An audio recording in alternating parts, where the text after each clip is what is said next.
If you've got a cat card, there's a good chance you just got handed a new AI weapon system on your desktop, and it's called GenAI.mil. If you haven't seen it yet, this is kind of what it looks like.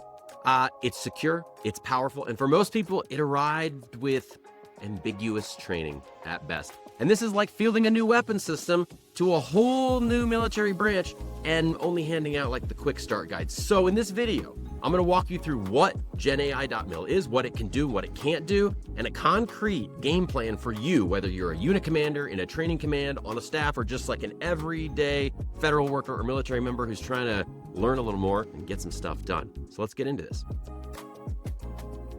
If you're new to the channel, my name is Kamo. I am a former Marine Corps cyber officer. I'm a combat vet, AI practitioner, and I've spent a ton of time helping companies figure out how to get AI to actually work in the real world. And I spend all my time now helping federal employees and especially military, active duty, and reservists figure out how to make AI work for them. Now, look, I don't speak for any department or agency. The opinions expressed are my own, but let me tell you, I am knee deep in this. I look at public information. I give you a practical way to put it to work. I also build training systems that are specifically designed for military and federal folks. So we're gonna start with a plain English overview of what GenAI.mil is. We're gonna talk about those risks and a quick primer, what it can and can't do. And then again, the second half of this video, I'm going to give you specific game plans for commanders, training commands, staff, individuals, whatever. And we'll go through this step by step. So with that in mind, let's start with the simple question. What actually is GenAI.mil, which is right here? And look, make no mistake, this is the largest single rollout of artificial intelligence in the history of the US government. Period. And bottom line, a lot of you now have access to this right here, a secure government-hosted Gen AI system on an unclassed network. You can think of this as a military-grade version of the AI tools that you've heard about, from ChatGPT to Claude to Google Gemini, but it lives inside government-level security and policy enforcement. And look, this absolutely is the boots-on-the-ground implementation of America's AI action plan. This is guidance straight from POTUS and the highest levels of the government to say we have to move fast on this AI thing. And if you've ever heard me talk about this AI stuff before, you know I preach this stuff. If you want to be an individual contributor and be successful with AI in the military, you need three things. You need programmatic access to your data. That's a hard problem. We're not going to address that today. But you need access to an enterprise-grade large language model with government-level security. Holy crap, you just got what you wanted. That is a wish come true for what I want for everybody in federal service today. It is super amazing. Now, as we look at GenAI.mil, I also want to make sure that you understand everything I'm talking about here is based on public information. I'm focused on how you can use it responsibly for your role, okay? So this is launched with Gemini, okay? That is the very first large language model. That's Google's AI tool. And I actually love this decision. I think Gemini is one of the best models available today. Their 3.0 version of Gemini, which just came out a couple weeks ago, is phenomenal. It is the best performing large language model, in my opinion, in my anecdotal experience. I use these every single day. It's also great at working with multimodal information like images and transcripts. So I think this is a great initial launch. As you can see on the screenshot though, it looks like Grok, ChatGPT, and Claude are all coming soon, which is great because you want to have more large language models in this toolbox. Think about each of these as an individual brand new lieutenant. You want a bunch of them because they're all going to bring different skills to the table. This is good stuff. Okay, so that's the what it is piece. The next question is, what happens if we field this thing without proper training? Well, things could go badly there. That's why I spend all my time trying to figure out how to train people on these tools, and let's walk through that. And I want to take a quick sec to reiterate to you too, rolling this thing out at scale is a huge step forward. The Department of War is providing baseline, no-cost training, which is a necessity. It's a perfect first step. But just like with marksmanship, a baseline class is not the same as role-specific reps and sets. And that's the thing that we got to make sure we understand. Like, can you just go to a recruit and hand him the M16 and say, good luck at the war? I mean, you can, but that's not what we do. And that's not what we should do, right? Like, we send people to the rifle range. This is how you get really good with a weapon system. Practice, you expand, you learn the fundamentals. These are things that matter. And it's what I want to focus on making sure that we do, because I do not want you to overtrust these tools. I don't want you to, let AI be your commanding officer. That's a bad idea. AI is forever your private, okay? And look, I don't want you to underuse it either. This is not a like, oh, it's coming, sure they want us to use it, but how much can it actually be useful to me? Zoom in. It's really useful. This will change everything about how you work in your day job on the NIPR side. I promise, okay? And also, I don't want misuse, right? Like you got to keep OPSEC in mind. Don't put classified information in this, et cetera, et cetera. Think about this the same way that you would any weapon system. You want clear purpose, clear TTPs, and real training.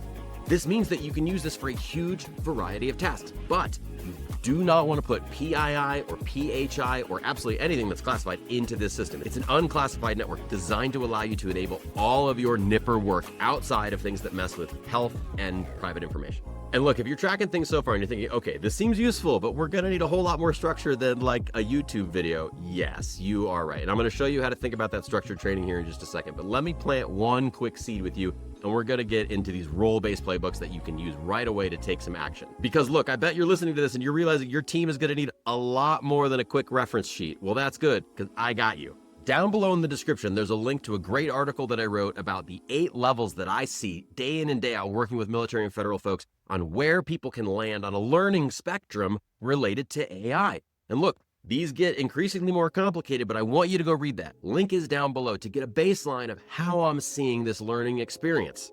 And that is specifically why I've built structured training. I do in-person leadership training for executive teams and leadership groups to make sure that your command staff is all on the same page, and self-paced training if you need to get this stuff out to your troops. And look, there's like a 95% overlap in those things. So whether or not you need in-person where you can get a lot of collaboration and build that teamwork and team training, or you just need to get massive adoption, I got you, okay? So stay with me. There's links down below to all this information if you want to check it out. And of course, you can head over to our website and check out all the information about our in-person and self-paced training.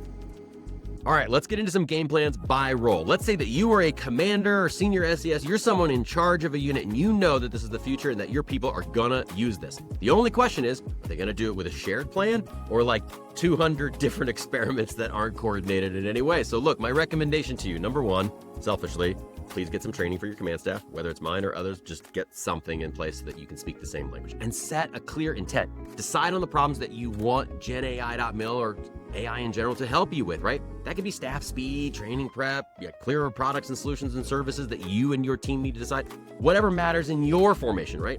Maybe you have an administrative command, maybe you have a logistics command. There are 1,000 use cases here. And if you don't know them, ask your leadership teams, ask your senior NCOs. They've thought about this, they will know it, all right? And designate some AI leads in there, a digital AI NCO IC equivalent, something like that, right? Pick a small group of folks who actually give a crap about this and have some capability and let them document your first TTPs and sanity check this for everybody else.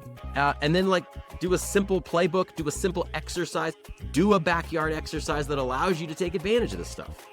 I think a lot of what we need is to actually like get into the tent and have AI start doing stuff with us. You need reps and sets. You need trigger time on using these tools. All right. And once you get that under your belt, have your commanders huddle and build out your first TTP. I have said this a lot, but I desperately want someone to write like MCDP 9 AI operations. This doesn't exist, but if anyone's out there and wants to write it, call me. I'll fly to you. We'll knock it out. And look, if you want to accelerate this, you want to go fast, what I'm seeing works best across a huge number of branches and units in those branches is in-person leadership training. That's why I built what I built. It's why I do what I do. It friggin' works, okay? Now let's switch gears. Let's say that you are in a training command or a schoolhouse and you are being pressured from left and right and center to put AI into everything. And it may feel like they're just saying, add AI to cart, prime overnight that thing. And look, I get it, right? Like no one walked up to you and handed you a bunch of free time and said, hey, go figure this out. It's low pressure, low stress. That's not how any of this works. So I'm going to just tell you, start small. And if you need help, please just reach out to me. Call me. Folks know how to get in touch with me. You'll figure out how to get in touch with me. It's easy to do. I'll help you. I'll share curriculum. I'll help you train the trainers. I'll help you build processes around this, okay? The goal is to get this into your POIs and reinforce what already works right away to free up the time for your instructors to spend a little more time figuring this out and to coordinate with the fleet as much as possible. You want to be able to find out what's actually happening on the ground on this from current intel streams or whatever. Talk on your inside tracks, but look, until we have a structured PME for all officers and senior leaders, which I'm trying to build, literally, this is where we're just gonna need structure and we're gonna need something to get you up and running, right? That's why I've built my self-paced course if you just wanna do this quickly, and it's why I offer this structured training. Now, if you are an action officer, a staff NCO, or just a motivated, badass uniform wearer or government civilian who quietly gets everything done, GenAI.mil is gonna give you a massive amount of time back if you train yourself on how to use it right. I promise. That's why I build the self-paced training, and I'm gonna recommend that to everybody. If you are at a command where you know It's just going to take time, and that training might end up happening in 2026, but it might not. And you know you need to get forward on this. Please, please, please, just reach out, go check out the self-paced training.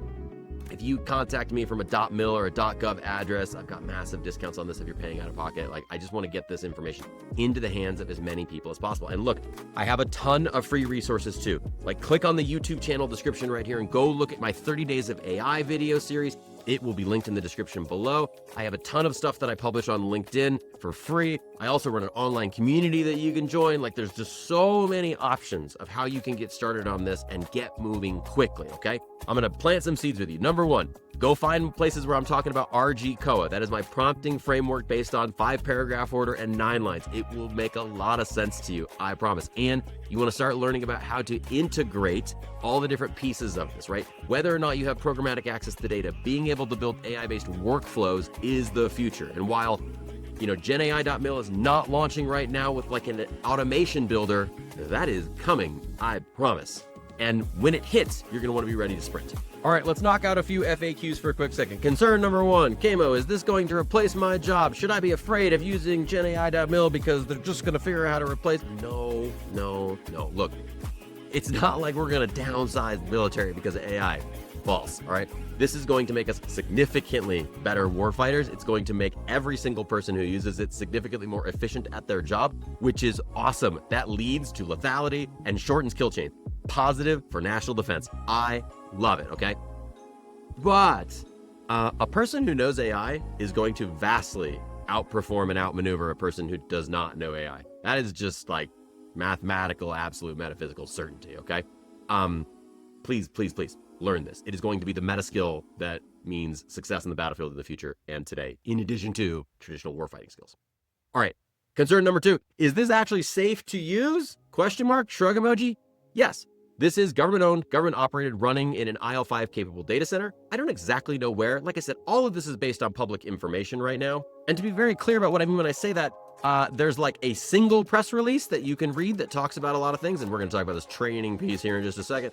And also like reading Secretary Hegseth's announcement on this. That's really what we know at the moment on the public side of this, okay? Now, all that to say, this is likely the most secure AI solution that you have access to. Yes, we have NIPR GPT and Camo GPT and Ask Sage and all these other things.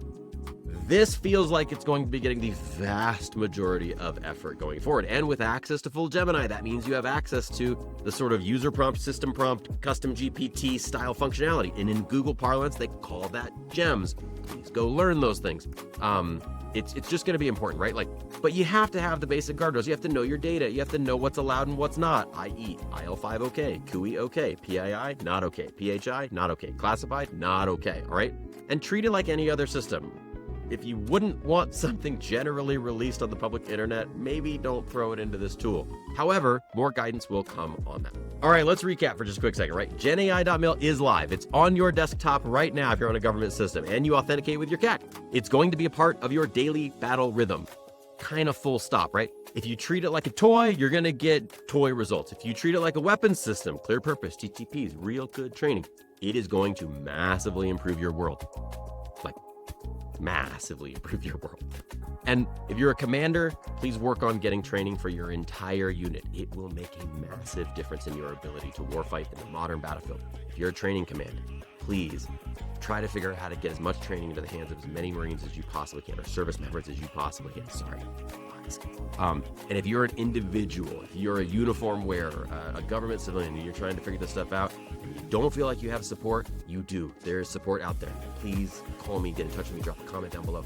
I'll do anything that I can to help anyone in uniform, anyone in federal service get better and get more badass at this stuff. All right. Look, down below, links to my newsletter, links to the training opportunities, links to everything to get you started, links to the free 30 Days of AI video series that I have out there right now. Go spend some hours and see some cool stuff you can do with AI in your personal life. And let me leave you with one last image that I want to burn into your brain, okay? Like, you go to the rifle range to learn your new weapon systems. Find your range and go there. Get some trigger time. Okay? Because what I desperately want is that you are not the Marine riding your horse into the drone battle. I want you to be trained and equipped to fight in tomorrow's war today. And look, this isn't theory, it's live on the network now, all right? If you use it casually, you're gonna be screwed. If you use it professionally, you're gonna be pretty awesome. And if you want ongoing help, I've got the resources for you. Thanks for watching. See you next time.